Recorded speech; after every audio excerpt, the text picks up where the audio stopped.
The best way to tell our stories is to do it ourselves. My wife was a big advocate of being in the community and helping any way she could. Vámonos derechito. I feel so happy and I'm glad to doing this because the families, they are grateful. Parties and campaigns want to get the attention of Latino voters. We're not monoliths.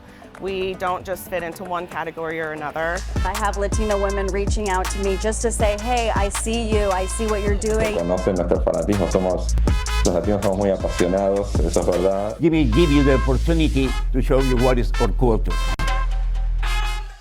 Bienvenidos, thanks so much for joining us for the KSHB 41 Hispanic Heritage Month special. I'm Marlon Martinez. Over the next 30 minutes, you'll hear a variety of voices and perspectives of Kansas City's Hispanic community. First up, a challenge that many in the community may be able to relate to: language barriers. I talked to a group working to make resources easier to access for vulnerable families. As a mother of a child with special needs, Genesis Rivera has faced many obstacles. Y bueno, creo que fue como un golpe un poco duro, por decirlo así. But those obstacles don't compare to the language barrier that made accessing resources far more difficult. El idioma es como una barrera, ¿verdad? Para nosotros que no sabemos el inglés. In a time where she felt alone in the process, she found hope through social media. Vámonos derechito. I feel so happy and I'm glad to doing this because the families, they are grateful. Miriam Galan founded Azul Esperanza, an organization aimed at helping Latino families with children who have disabilities. The emotional well-being is very important because when we have children or adults or individuals with any disability, it's vital. It's vital to help them stay resilient, make better decisions, or create a living support environment. Miriam realized that while support systems existed for parents of children with disabilities, many Latino families were falling through the cracks simply because of their language barrier. When I start with the diagnosis and therapies, and I feel alone, and now I can stay with the families and support them. Beyond the support, Miriam has created something far more for these families: a community. Muchas veces sí estamos solos y muchas veces no tenemos los recursos necesarios para ayudar a estos niños y buscar por medio de las redes, ¿verdad? Las redes son muy buenas y son muy necesarias para lo bueno. Marlon Martinez, KSHB 41 News. I'm Caroline Hogan. You may have seen this ad at one of the streetcar shelters on Main Street. No, it's not an ad for a Taylor Swift album, but rather a program that's helped and continues to help a lot of small Hispanic businesses. At a shop on Central Avenue, Virginia Mercado sells anything a construction worker may need. Iniciamos una nueva proyecto que vimos que había necesidad de nuestra comunidad. Boots, hats, and gloves became her new adventure after she lost her job in 2017. Y empezamos con un local de 12 por 12 pies y pues bueno, poco a poco hemos ido creciendo gracias a las ayudas que hemos tenido.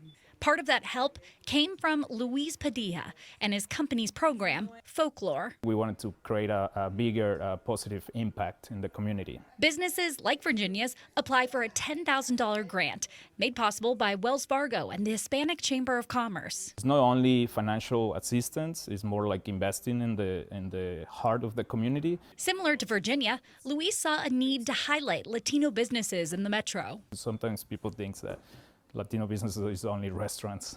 So we wanted to focus and recognize other businesses too. Virginia invested the money in more inventory and marketing. It was the boost her business needed. Todos los pequeños negocios, yo les diría, no tengan miedo. Apliquen, inicien, sueñen, porque los sueños se hacen realidad. And her dreams include more locations, more customers, and more growth. Caroline Hogan, KSHB 41 News. El Centro is a local nonprofit that works to bring resources to Latino community members across Kansas County lines. I'm KSHB 41 News reporter Olivia Acree with more on how they can help. They serve Johnson and Wyandotte counties. Since 2020, Johnson County's Hispanic population has grown by 8%. And as the community grows, El Centro works to provide access to services like healthcare, education, and economic growth classes. They say that the Hispanic community in Johnson County was once predominantly Mexican, but now we see people from Central and South America welcome to the county. El Centro calls themselves a Spanish-first organization and says an important part of what they do is eliminate the language barriers for people who need their help. You never know if your own children or grandchildren will be the next person that's going to be standing here and giving other classes to other future people or generation of Hispanic, Latino, or wherever they come from. They pay attention to what the Latino community needs. And as the community grows, they're continuing to expand their services. In Olathe, Olivia Acree, KSHB 41 News. A new film series is showcasing Kansas City's Latino trailblazers. The series We Are Latinos was born from filmmaker Victor Antianca's desire to showcase under-recognized leaders and tell his community stories. Ahead of his debut of Part 3, he stopped by the KSHB 41 studios to talk about his vision behind the project. We have to tell our stories. Los caminos de la vida están llenos de opciones. It's the best way to tell our stories is to do it ourselves. A veces debemos viajar lejos. My name is Victor Antianca, director, producer. We're Latinos. It's a portrait of Latino artists in Kansas City and people that are making a positive impact in the community. It's something that I wanted to do since I first came to Kansas City. For some reason, I had a vision of making portraits of the Latino community. It's beautiful to tell people's stories and having them opening up to show the city what they're really about and things that are very intimate to them. I know my family looks up to me. And for them, for the Latino community to stand up and say, this is who I truly am, and this is what I do, I feel blessed to be the one that can open or help to open that door for them. I believe in art is a language that we can all intuitively understand. Being able to give them a platform to the little guy to tell their story, it's big. It's my story.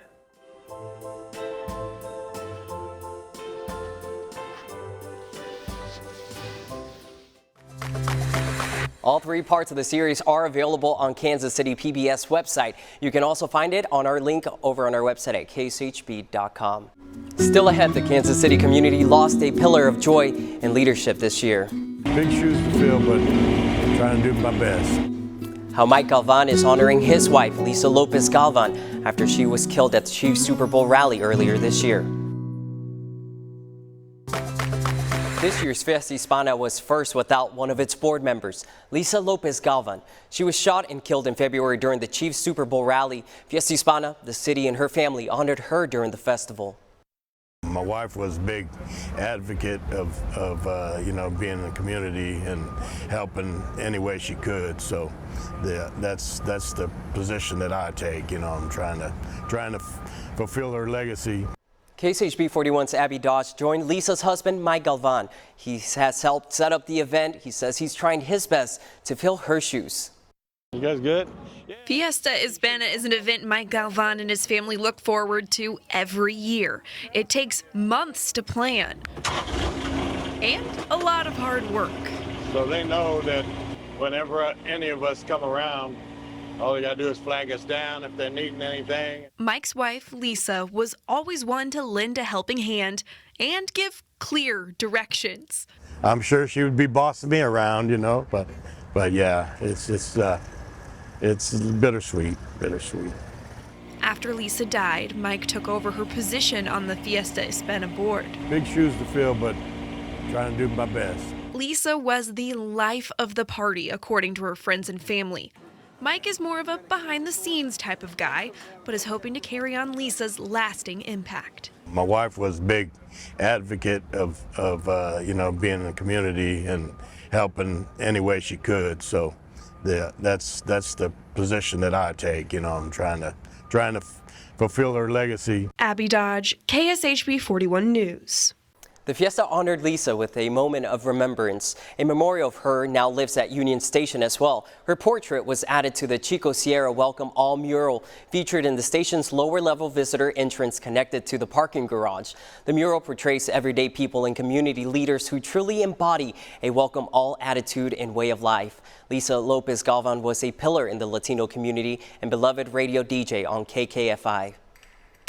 KSHB 41 News is highlighting the history and culture of the Hispanic community in Kansas City this month. I'm reporter Olivia Acree sharing how Guadalupe Center schools are keeping that culture and history alive through art.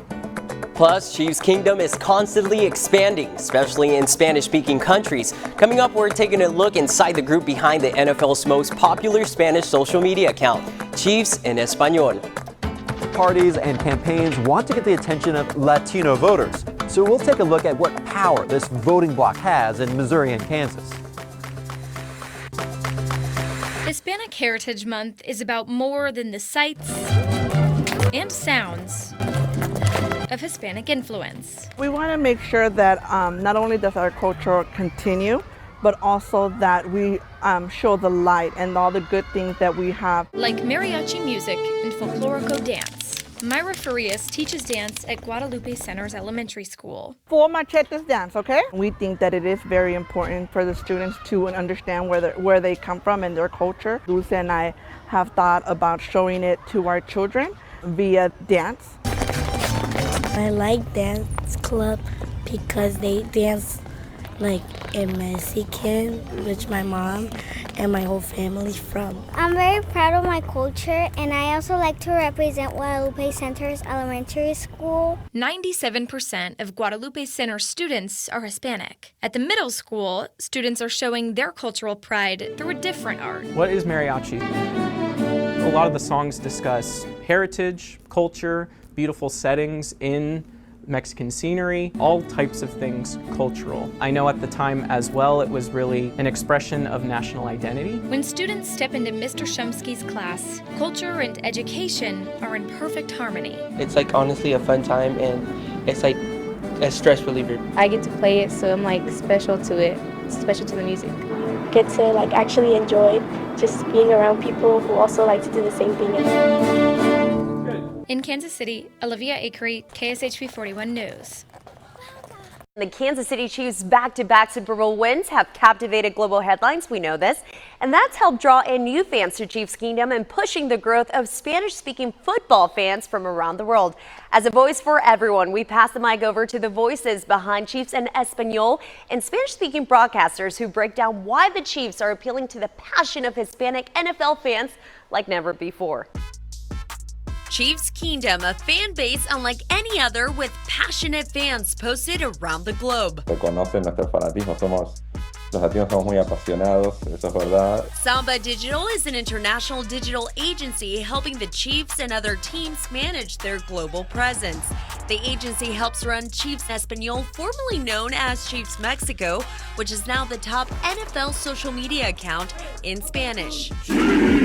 Nuestra cuenta hizo algo diferente a otras, que fue empezar a hablarle al fan mexicano de su manera, no solo en su idioma, que es el español. And these diehard fans are forging lasting bonds with the Kansas City Chiefs by including the team in their most beloved traditions. Whether it's hosting a Chiefs fiesta in the floating gardens of Xochimilco or integrating the team in Dia de los Muertos celebrations. Estamos haciendo es hacer sentir al fan que el club se preocupa por él, ¿no? O sea, hacer sentir que no es como un fan más. Tenemos a nuestros compañeros. And the Chiefs' craze among Spanish-speaking fans is also catching the eye of other NFL teams who are trying to connect with Spanish-speaking fans and turning to companies like Tico Sports to help them out. People are starting to take notice and they're starting to want to provide resources and cater to our Latino community. Tico Sports is a KC-based Spanish-language sports broadcasting company and is now partnering with 6 NFL teams as the official Spanish-language radio partner.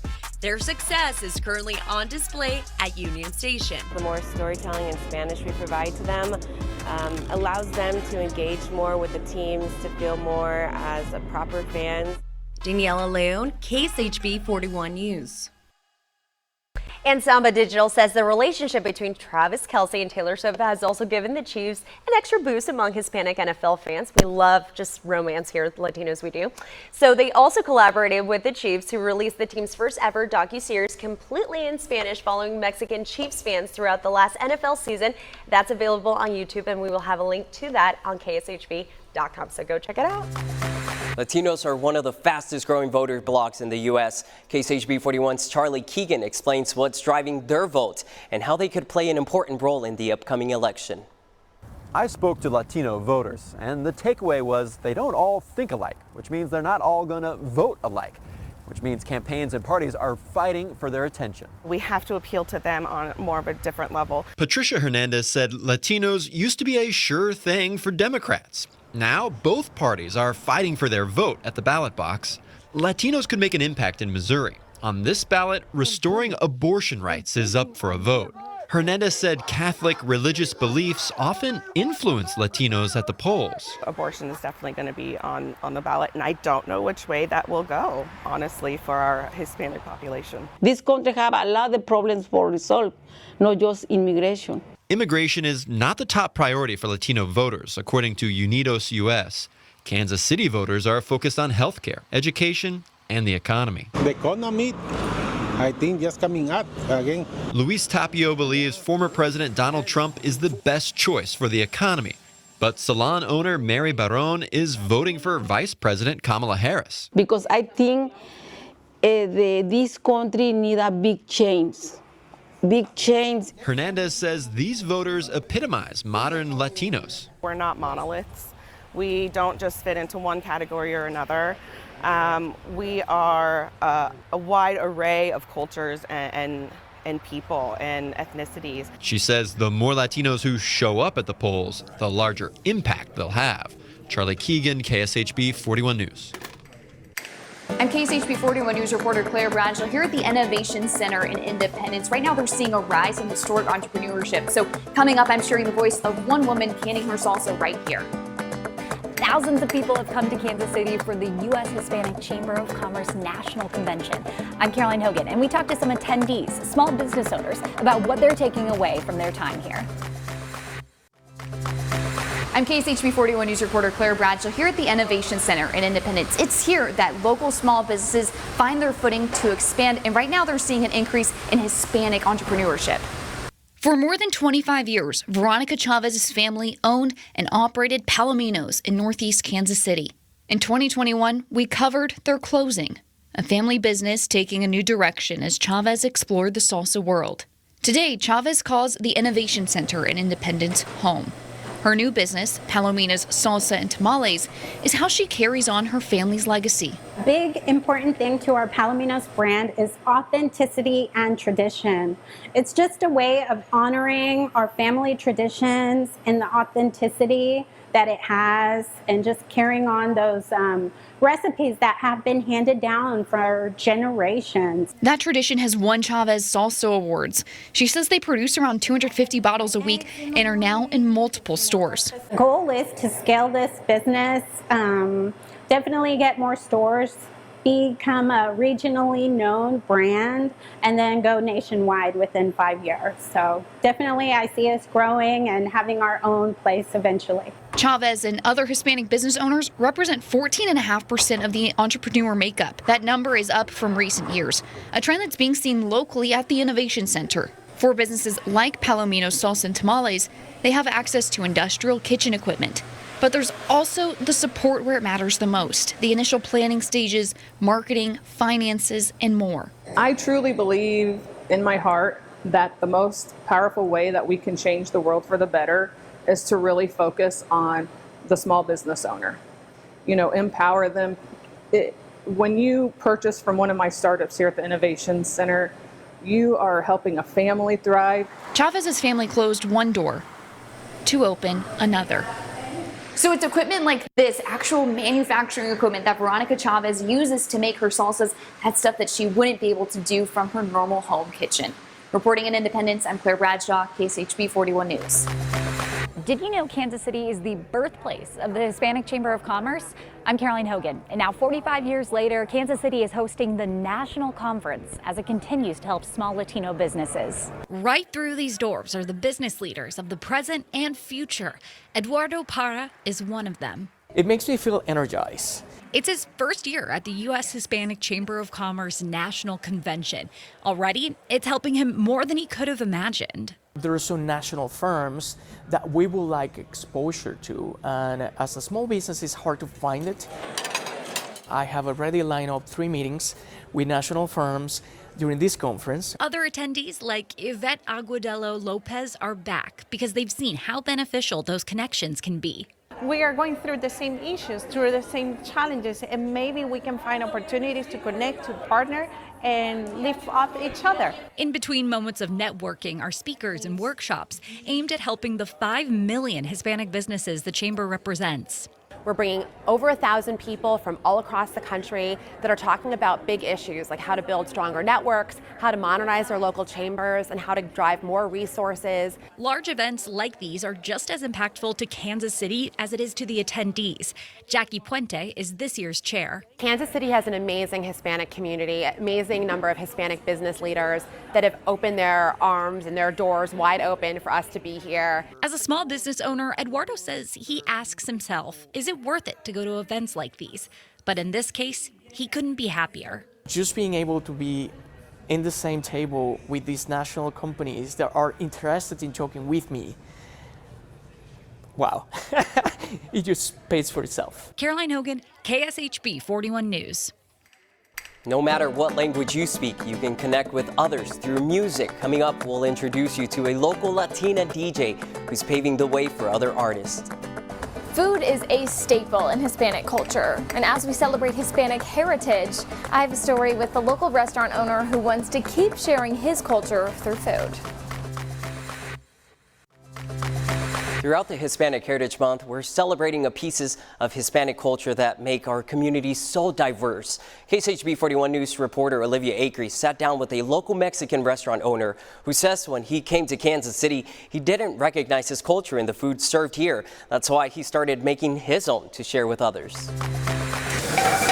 When Victor Esqueda came to Kansas City 30 years ago, he was met with burgers and barbecue. He quickly missed the food from his home, Guadalajara. Our food, the real Mexican food, will be lean, light, and full of flavor. He didn't recognize it in other Mexican restaurants in town either. Not the other Mexican perception. No greasy, no cheesy, no deep fried. So Esqueda started his own restaurant. The Cuitlacoche. He owns a chain of 2 restaurants called Ixtapa Fine Mexican Cuisine. He's sharing his traditional food with Kansas City and supporting other Latinos that he employs. It's so funny when the people told us, oh my God, you have the best Mexican restaurants in town. I say, no, we don't have the best. We have the only ones. But Esqueda says his Overland Park restaurant is struggling. With high taxes and high costs, he says he's barely breaking even. We have incredible reviews, but really what we need is more customers. At a recent U.S. Hispanic Chamber of Commerce convention held in Kansas City, event chair Jackie Puente noted how strong KC's Hispanic community is. Kansas City has an amazing Hispanic community, amazing number of Hispanic business leaders. She also said entrepreneurs play an important part. One important part of the Hispanic community and the Hispanic culture is entrepreneurship. Victor says he needs his community's support and that he wants to share his Hispanic roots with more of Kansas City. Give you the opportunity to show you what is our culture. In Overland Park, Olivia Acree, KSHB 41 News. Music is a universal language that anyone can speak. I'm photojournalist Lauren Leslie, and I took a step in front of the camera to showcase local Hispanic DJs and how they use their music to uplift the community. So what I'm doing is beat matching. Nancy Carpenter, also known as Cafe Con Leche, started her own DJ career a year and a half ago, but has been involved in the Kansas City music scene for much longer. It all started with my husband. He was actually the first one to do it back in 2020, and after a while of me going everywhere and supporting him, I was like, wait a minute, I think I want to try it. Nancy quickly fell in love with the medium, and the community fell in love with her back. I feel like the music community, the EDM community has really embraced me. And even though she has entered a world where Latina DJs are few and far between, she never felt like it held her back. I have Latina women reaching out to me just to say, hey, I see you, I see what you're doing. And if you had told me a year ago that I would be DJing at some of the biggest nightclubs, I wouldn't believe it. For her, creating and mixing music is a skill that anyone has the capacity to do, and FK Menace shares the same sentiments. Every artist has the capability of doing all different types of genres of art. FK Menace runs an arts and music festival called Sábados, meaning Second Saturdays, where local KC artists and vendors can highlight their work to other Kansas City creatives. It just serves as a platform for people to express themselves and have the opportunity to network. FK Menace is a DJ himself and has found a way to blend his DJ brand and his family heritage through his gold wrestling mask. My family's been wrestling since the late 60s. I never really wanted to step into the ring, so I try to find a way to kind of do what I do and find my brand, and I say, you know what? I gotta embrace this mask. As both artists have made their stride blending their love of music and Hispanic background, they encourage other Kansas Citians to embrace their musical side as well. Anyone can learn. The only requirement is you have to love music. In Kansas City, Lauren Leslie, KSHB 41 News. If you're interested in more stories highlighting the Hispanic community, check out the Hispanic Heritage Month page on our website at kshb.com. Muchas gracias por acompañarnos. Thank you so much for joining us. We'll see you next time.